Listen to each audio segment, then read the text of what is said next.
So my dissertation was on factors affecting integrated pest management in heritage establishments.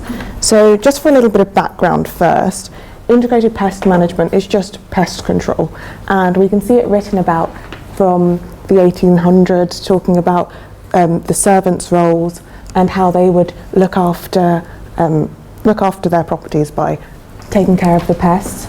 And then it became more specialised and more of a chemical type type deal. And then that culminated in the 60s with Rachel Carson's Silent Spring, where she talked about the effects that chemicals would have on the environment and how they weren't such a great thing as people had thought before. And so it kind of came back full circle to integrated pest management, which is just looking after the property, taking care of things slowly and constantly monitoring pests. So that's what we have now.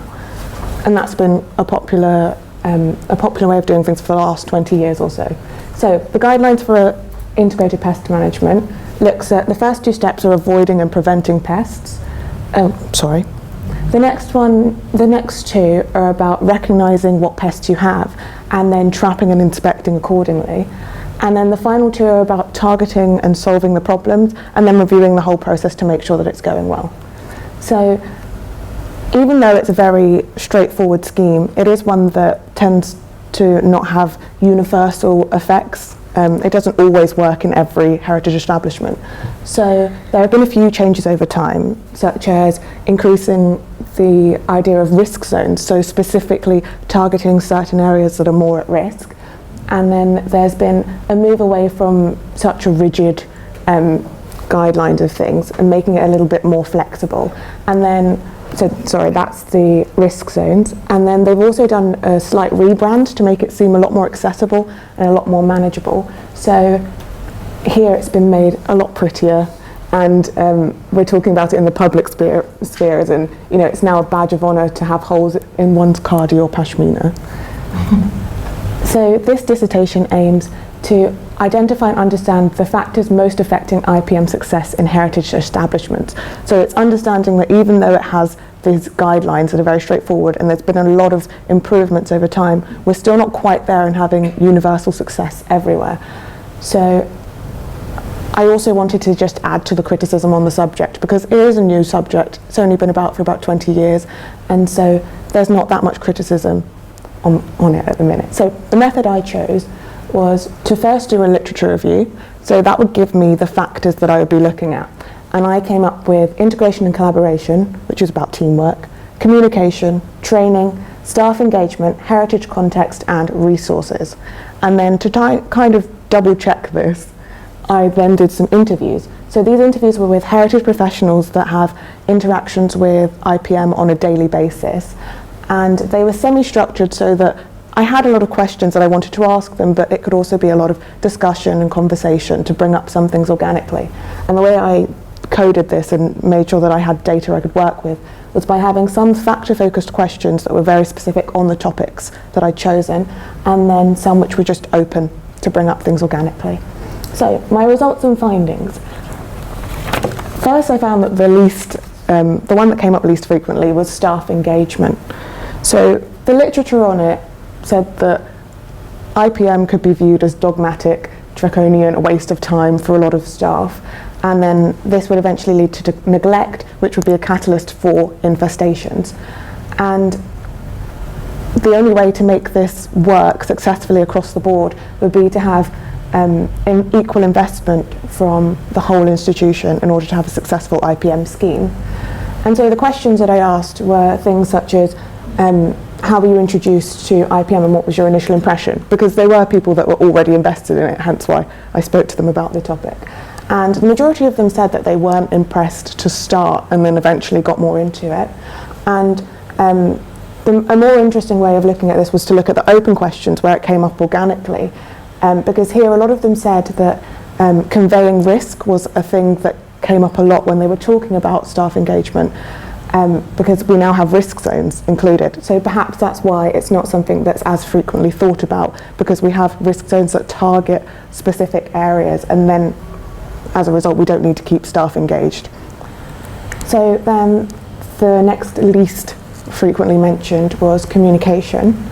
And so the literature suggested that there's a lot of data that needs to be taken into consideration when you're doing an integrated pest management scheme.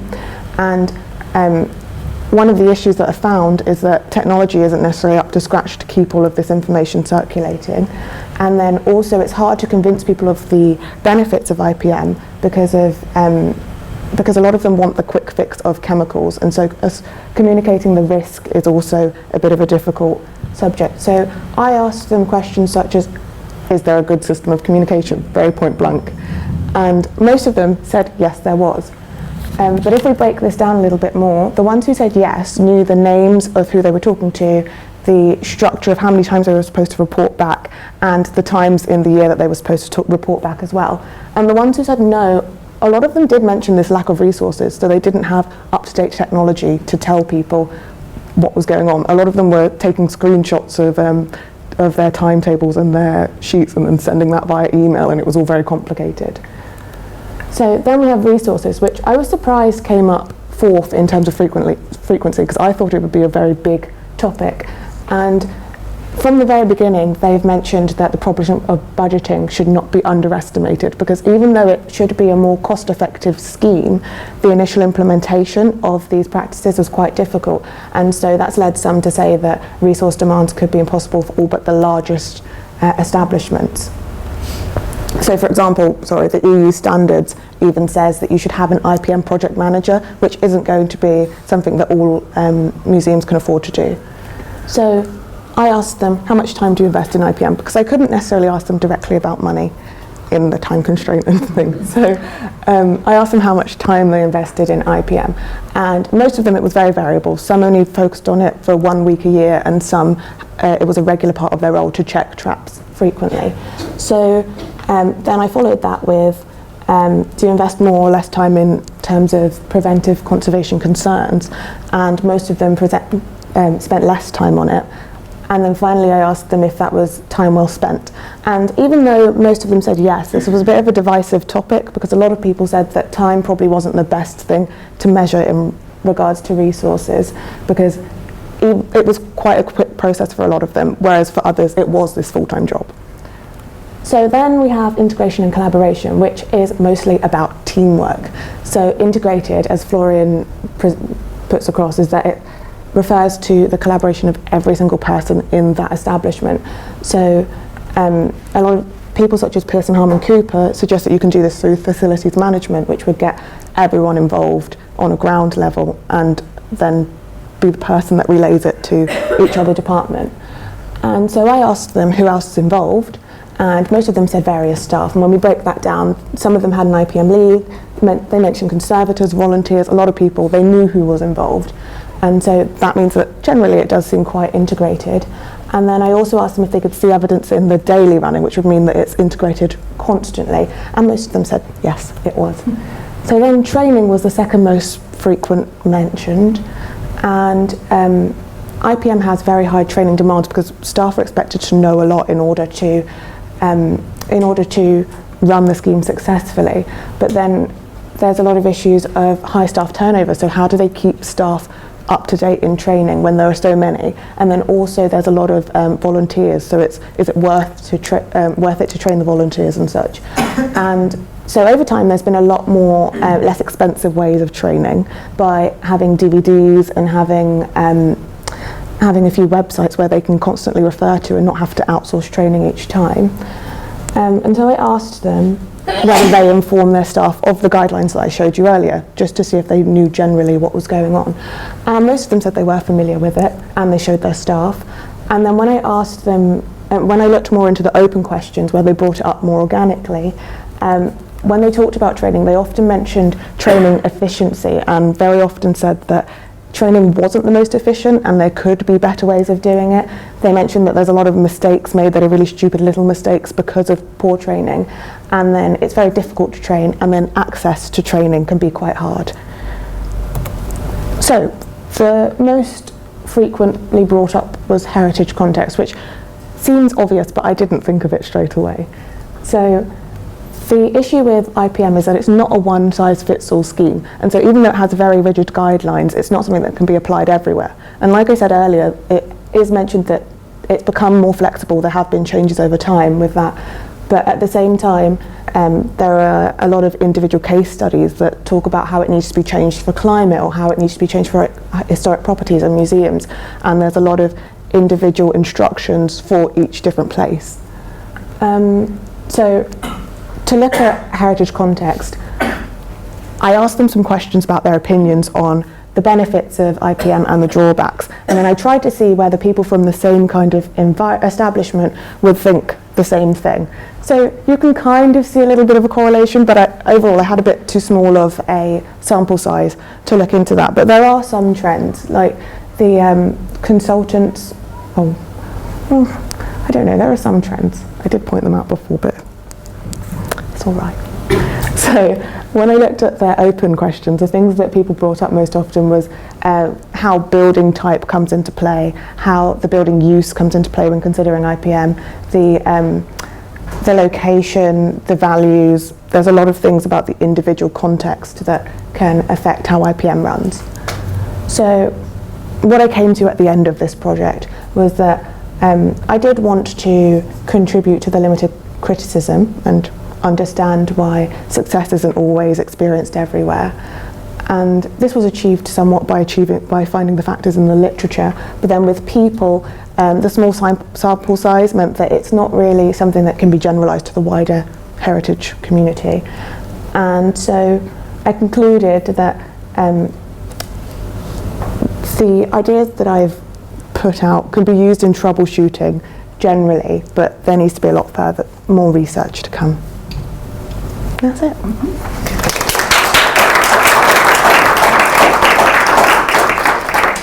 I think we have time for a few questions, if anyone has any.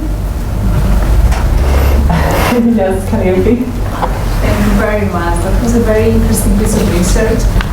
I would like to ask you, what was the key driver that led you to do research on integrated pest management? You know, it might be that someone might think it's not as stimulating or exciting, you know, when we did with heritage to look at specifically on integrated pest management. So it would be interesting to find out more about your drivers.